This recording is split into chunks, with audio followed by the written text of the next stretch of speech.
1952ஆம் ஆண்டில் வெளியான பராசக்தி திரைப்படத்தின் மூலம் தமிழ் சினிமாவில் புதிய அத்தியாயத்தை எழுதத் தொடங்கிய சிவாஜி கணேசன் கிட்டத்தட்ட 30 வருடங்களுக்கு மேலாக முதன்மை கதாநாயகனாக நடித்து பல வெற்றி படங்களை கொடுத்தவர். சிவாஜி மட்டுமின்றி அவரது தம்பி சண்முகம், சிவாஜியின் மகன்கள் ராம்குமார் பிரபு, பிரபுவின் மகன் விக்ரம் பிரபு என 3 தலைமுறைகளுக்கு மேலாகவும் சிவாஜியின் குடும்பத்து உறுப்பினர்கள் தமிழ் சினிமாவில் முக்கிய பங்காற்றி வருகின்றனர். அந்த வகையில் ஒட்டுமொத்த இந்திய திரையுலகமே பிரமித்து அண்ணாந்து பார்த்த செவாலிய சிவாஜி கணேசனின் கலை குடும்பத்தை பற்றி பேசுகின்றது இந்த சிறப்பு தொகுப்பு.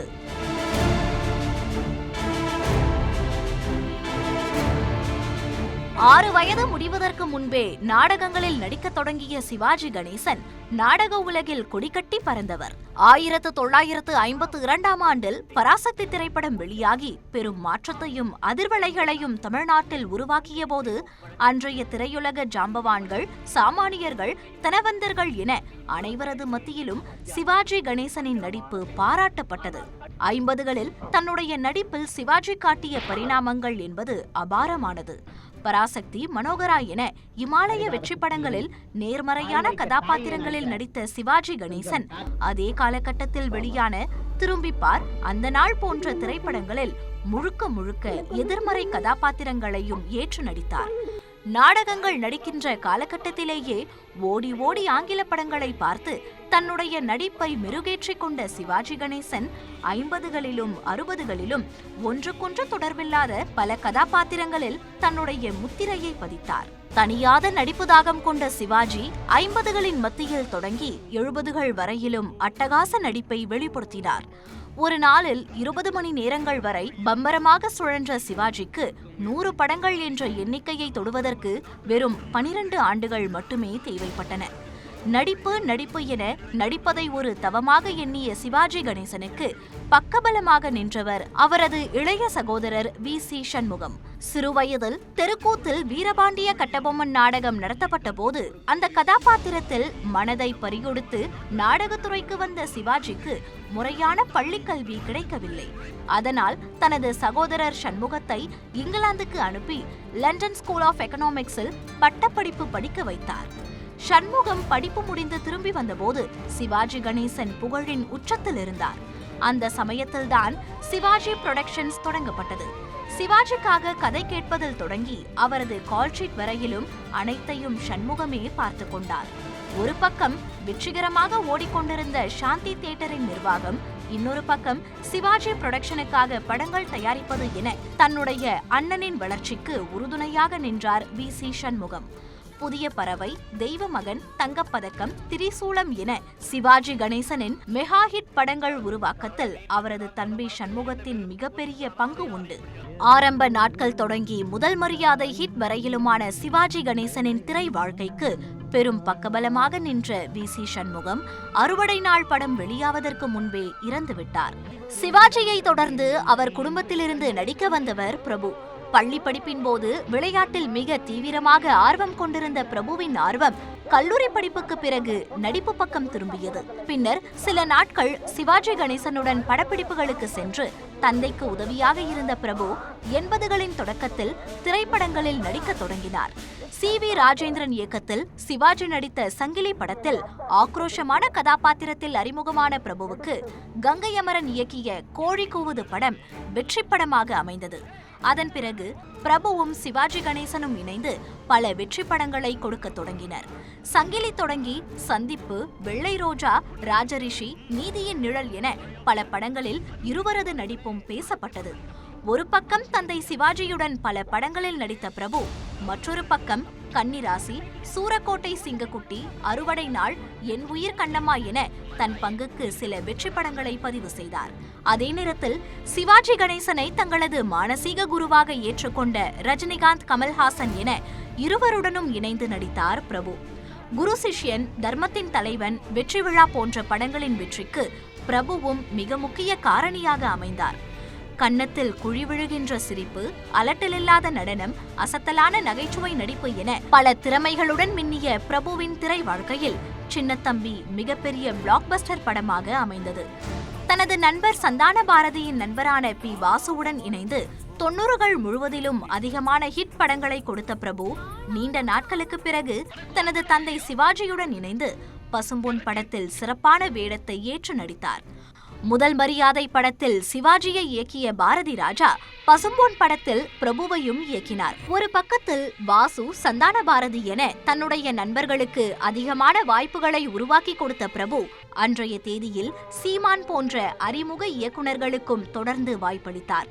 பசும்பொன் படத்தின் மூலக்கதையை எழுதிய சீமானின் திறமையை புரிந்து கொண்ட பிரபு பாஞ்சாலக்குறிச்சி படம் மூலமாக சீமானுக்கு முதல் பட வாய்ப்பை அளித்தார்.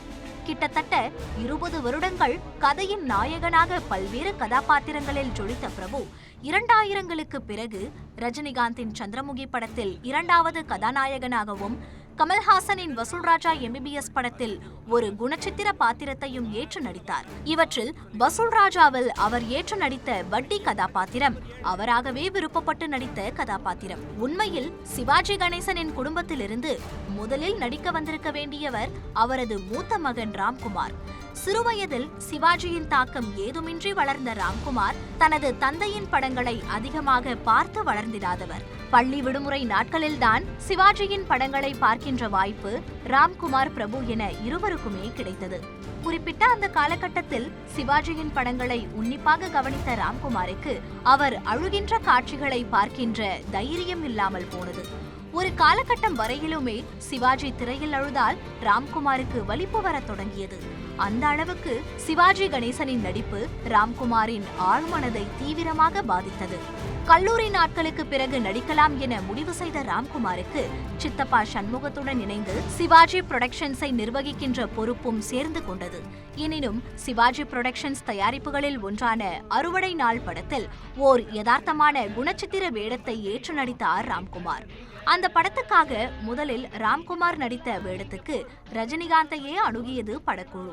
ஆனால் ரஜினிகாந்த் மறுக்கவே பிறகு ராம்குமார் அந்த கதாபாத்திரத்தை சிறப்பாக ஏற்று நடித்தார்.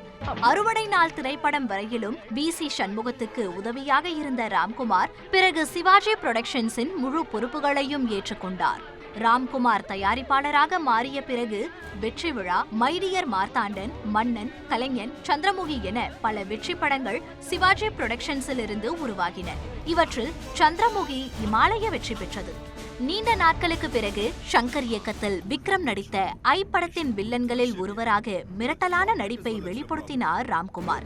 அதனைத் தொடர்ந்து RJ பாலாஜி இயக்கிய LKG, R கண்ணன் இயக்கிய பூமராங் போன்ற படங்களின் வாயிலாக ராம்குமாரின் நடிப்பு பரவலான கவனத்தை பெற்றது. ராம்குமார் அறுவடை நாள் படத்தில் பிரபுவுடன் இணைந்து நடித்ததைப் போலவே BC சண்முகத்தின் மகன் மனோகரும் பிரபுவுடன் இணைந்து பொண்ணு பார்க்க போரேன் படத்தில் நடித்துள்ளார். பாக்யராஜின் கதைக்கு V. சேகர் திரைக்கதை வசனம் எழுத மனோகரின் நகைச்சுவையான நடிப்பும் பிரபுவின் முதிர்ச்சியான நடிப்பும் படத்துக்கு பலம் சேர்த்தன. ஆனால் இந்த மனோ என்கிற மனோகரை பற்றியோ இவர் சிவாஜி குடும்பத்து வாரிசு என்பதை பற்றியோ பலருக்கும் தெரியாது. சிவாஜி கணேசன் பிரபு காலகட்டத்துக்கு பிறகு ராம்குமாரின் மகன் துஷ்யந்த் ராம்குமாரும் தனது சினிமா பயணத்தை தொடங்கினார்.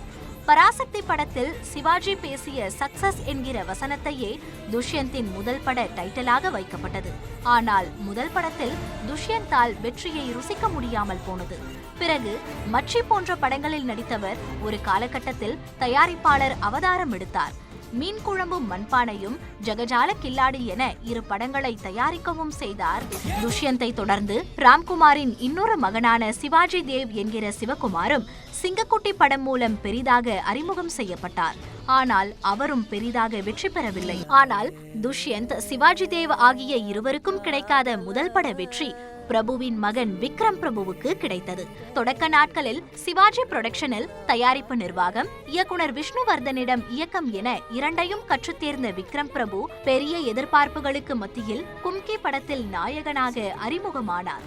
பருத்தி வீரன் கார்த்தி போலவே முதல் படத்துக்காக பெரிய மெனக்கெடல்களை மேற்கொண்ட விக்ரம் பிரபுவுக்கு கும்கி மிகப்பெரிய வெற்றியை பரிசளித்தது. தொடர்ந்து இவன் வேற மாதிரி, அரிமா நம்பி, வெள்ளக்காரதுரை என வெற்றி படங்களில் மட்டுமே நடித்துக் கொண்டிருந்த விக்ரம் பிரபுவுக்கு திடீரென சில சறுக்கல்கள் உருவாகின.